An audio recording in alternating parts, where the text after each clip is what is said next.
Hello friends, welcome back to మన cinema కథలు. Friends, ఎలా ఉన్నారు? మన అందాల భామ curly hair cutie Anupama Parameswaran నటించిన లేటెస్ట్ మూవీ లాక్డౌన్. యాక్చువల్గా ఇది తమిళ్ సినిమా. నిన్ననే మన అమెజాన్ ప్రైమ్ వీడియోలో సైలెంట్గా తెలుగు డబ్బింగ్తో పాటు ఓటీటీలోకొచ్చేసింది. మరి ఈ సినిమా ఎలా ఉంది? అనుపమ తన యాక్టింగ్తో ఏమైనా మ్యాజిక్ చేసిందా, లేక టైటిల్లాగానే మనల్ని ఇంట్లో లాక్ చేసి బోర్ కొట్టించిందా అనేది ఈరోజు రివ్యూలో క్లియర్గా మాట్లాడుకుందాం. రివ్యూలోకి వెళ్లే ముందు ఒక్క చిన్న రిక్వెస్ట్ బాస్, మీరు చూసి అలా వెళ్ళిపోకుండా వీడియోకి ఒక లైక్ కొట్టి మన ఛానల్ని సబ్స్క్రైబ్ చేసుకుంటే ఇలాంటి రివ్యూలు ఇంకా ఎన్నో మీ ముందుకు తెస్తాను. మీ సపోర్ట్ నాకు చాలా ఇంపార్టెంట్. ఇక మ్యాటర్లోకి దూకేద్దాం రండి. కథ ఎక్కడ స్టార్ట్ అవుతుందంటే, మనందరికీ చుక్కలు చూపించిన 2020 కరోనా లాక్డౌన్ టైంలో మన హీరోయిన్ అనిత అనుపమ పరమేశ్వరన్ ఒక ఉద్యోగం కోసం వెతుకుతూ ఉంటుంది. అప్పుడు ఆమె ఫ్రెండ్ ఒకరు ఉద్యోగం ఇప్పిస్తాన్రా అని చెప్పి ఒక పార్టీకి తీసుకెళ్తారు. కట్ చేస్తే 2 నెలల తర్వాత అనితకి ఆరోగ్యం బాగాలేక హాస్పిటల్కి వెళ్తే తను ప్రెగ్నెంట్ అని తెలుస్తుంది. దీంతో షాక్ అయిన అనిత ఎవ్వరికీ తెలియకుండా సీక్రెట్గా అబార్షన్ చేయించుకుందామని డిసైడ్ అవుతుంది. కరెక్ట్గా అదే టైంకి దేశం మొత్తం కరోనా లాక్డౌన్ పడిపోతుంది.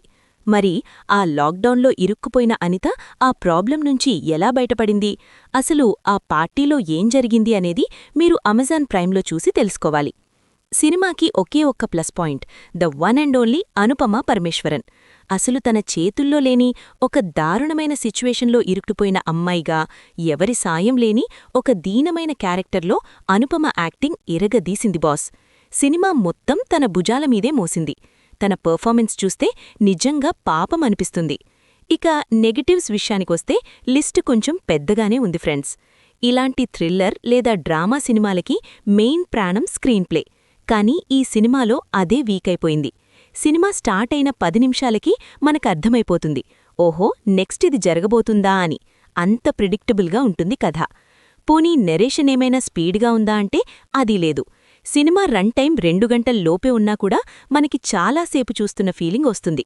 కొన్ని సీన్స్ అయితే ఎందుకు సాగదీశారో, ఎందుకు రిపీట్ చేశారో డైరెక్టర్కే తెలియాలి. చూస్తున్న మనకి మాత్రం నీరసమొచ్చేస్తుంది. ఇక సినిమాలో చార్లీ, నిరోషా లాంటి మంచి సీనియర్ ఆర్టిస్టులున్నారు. కానీ వాళ్ల క్యారెక్టర్స్కి ఎలాంటి ఇంపార్టెన్స్ లేదు. వాళ్లని జస్ట్ అలా పెట్టి వేస్ట్ చేసేశారు. పోనీ క్లైమాక్స్లో ఏమైనా అద్భుతమైన ట్విస్ట్ ఇచ్చారా అంటే, ఒక చిన్న ట్విస్టున్నా దాన్ని ఎగ్జిక్యూట్ చేసిన విధానం చాలా చప్పగా అనిపిస్తుంది. టెక్నికల్గా ఎలా ఉందంటే, డైరెక్టర్ జీవాగారు ఒక మంచి మెసేజ్ ఇద్దామనుకున్నారు. కానీ ఆ పేలవైన రైటింగ్ వల్లే సినిమా మొత్తం దెబ్బతింది. ప్రొడక్షన్ వాల్యూస్ కూడా చాలా వీక్గా ఉన్నాయి. ఏదో షార్ట్ ఫిల్మ్ చూస్తున్న ఫీలింగ్ వస్తుంది. ఇక తెలుగు డబ్బింగ్ అయితే ఇంకాస్త బెటర్గా చేసుంటే బాగుండేదనిపిస్తుంది. సో ఫైనల్గా ఈ లాక్డౌన్ ఒక డిసప్పాయింటింగ్ డ్రామా. మీకు వీకెండ్లో వేరే పనేం లేదు, కేవలం అనుపమ పర్ఫార్మెన్స్ కోసం చూస్తాము అంటే ప్రైమ్లో ఒకసారి ట్రై చేయొచ్చు. కానీ మంచి ఎంగేజింగ్గా, థ్రిల్లింగ్గా ఉండే సినిమా కావాలి బాస్ అనుకునేవాళ్లు మాత్రం హ్యాపీగా ఈ సినిమాని స్కిప్ చేసేసి వేరే ఆప్షన్స్ చూసుకోవడం బెటర్. మరి మీరు ఆల్రెడీ ఈ లాక్డౌన్ మూవీ చూసారా? మీకు అనుపమ యాక్టింగ్ ఎలా అనిపించిందో కింద కమెంట్స్లో చెప్పేయండి. మరిన్ని లేటెస్ట్ సినిమా అప్డేట్స్ మరియు జెన్యూన్ రివ్యూస్ కోసం మన సినిమా కథలు ఛానల్ని సబ్స్క్రైబ్ చేసుకోండి. Bye bye.